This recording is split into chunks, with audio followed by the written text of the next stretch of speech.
I want to talk about what the nature of that relationship was of, you know, the Celtic people and their land. And I have to actually go back to a time before the Celts arrive.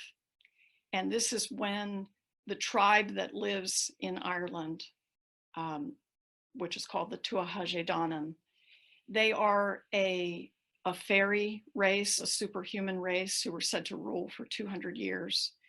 And most of the Celtic myths are about the Tuatha Dé Danann.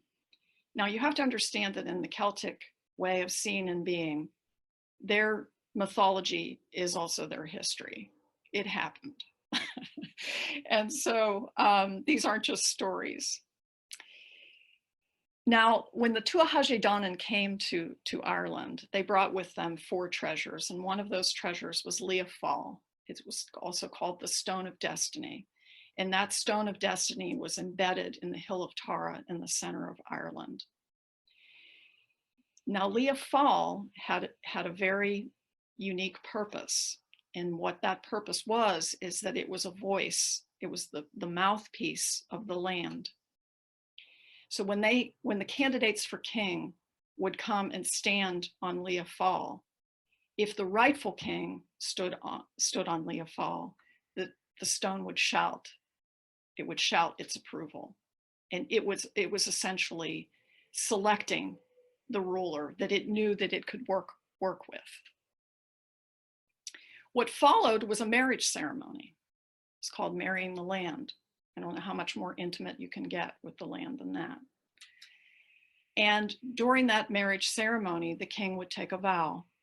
And what he would vow would be to forego any personal aspirations or ambitions, any needs or requirements of his own, in favor of utter, complete service and loyalty to the land. If he kept that vow, the land would prosper and the people along with it. If he forgot those vows or broke those vows and began pursuing more self-centered interests, then the land would not prosper, the people would suffer, perhaps war and political unrest would occur. And so it was important for him to keep those vows. And what was going on for the people was a measure of how much he was keeping those vows. It was a reflection of that. So they always knew whether the king was doing what he was supposed to be doing. We call that now, the divine right of kings. And that is the same kind of thing. It's ordained by a father God that, you know, this is the ruler that God has deemed will rule these people.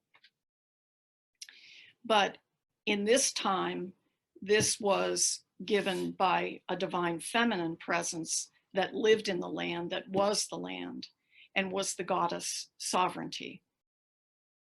So the king marries the goddess sovereignty. Now, the Celtic people, when they came with every bit as much of an understanding of the right relationship with the land as those who went before them, the Tuatha Dé Danann. And so they arrive in Ireland. 2 tribes come. It's the Malaysians from the Iberian Peninsula, and it's also the Gaels from what is now kind of the area of France or Central Europe.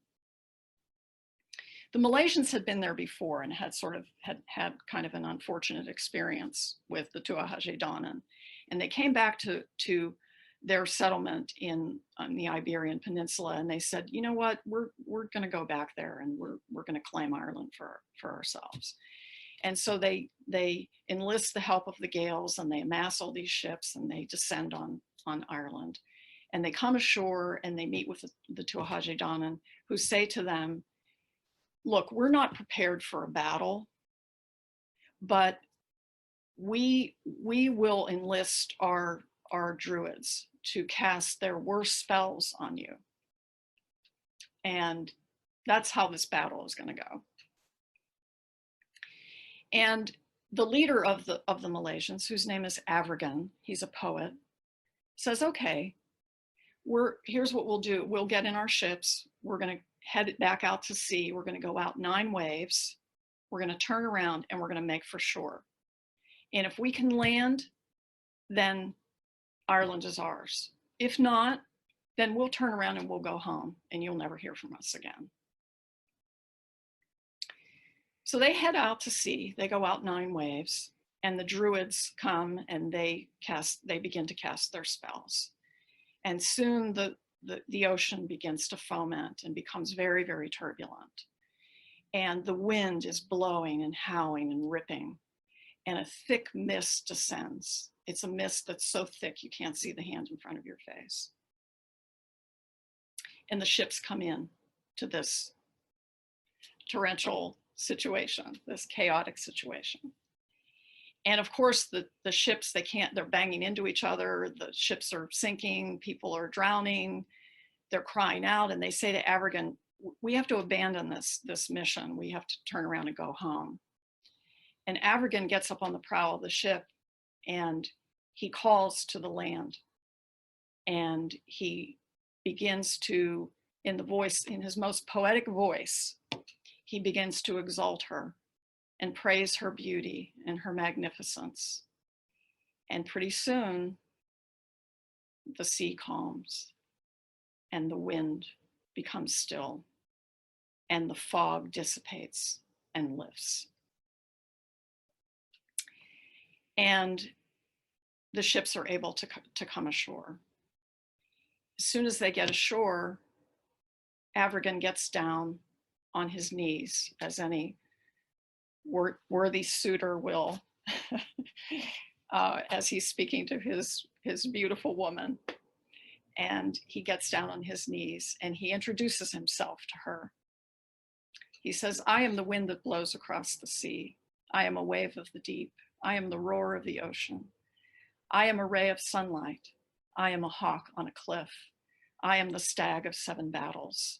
I am the greenest of plants. I am a wild boar. I am a lake on the plain. I am a salmon in the river. I am the point of the spear. I am the word of all knowledge. I am the lure beyond the ends of the earth. I can shift my shape like a god.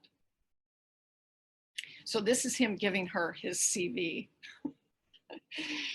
And so you see that even when the Celts come, they come with this passion and this ardor for their land, which is still very much alive in the Irish psyche.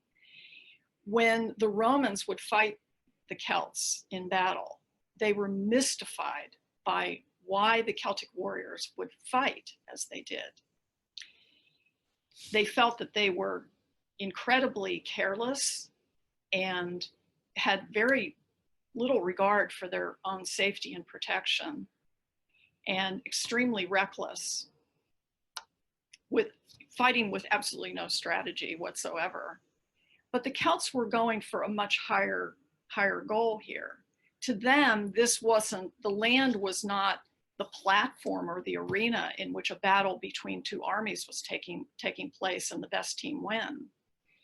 They were making a plea, just as Amergin did, to the land, because the land was seen as a player. The land was the judge and the adjudicator of who was going to win the battle, who was going to be the victor. And so they're just trying to prove, I will die for you. This is how I feel about you. I'm willing to give my life for you. And in that way, they're hoping to curry the favor once again of the land to claim them as the victor and the one who can be sovereign with her. So once again, I mean, this, when you think about this passion, this deep passion and bond that these Celtic ancestors had with the land, and this history, which was very alive for them and had deep meaning, it placed them solidly in these lands. When you then insinuate into that, this history that comes with the intervention of British rule to mounting degrees. And as that happens,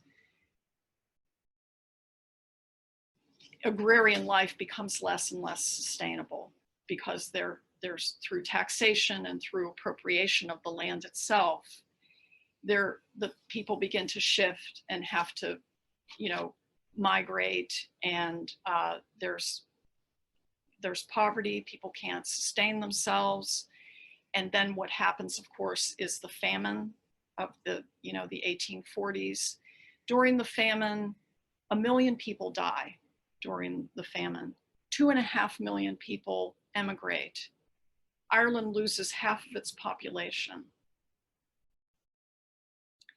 And so this huge generation of people, whether they die, whether they live and remain there, or whether they have to leave and make a new life for themselves somewhere else, they are all impacted, all of them.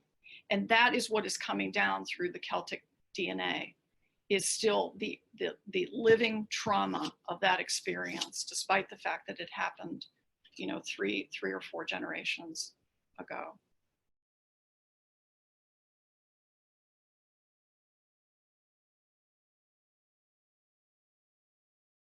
Right, right. I hear what you're saying. I'm actually going to Scotland this summer for that very reason. As I mentioned before we started our recording here,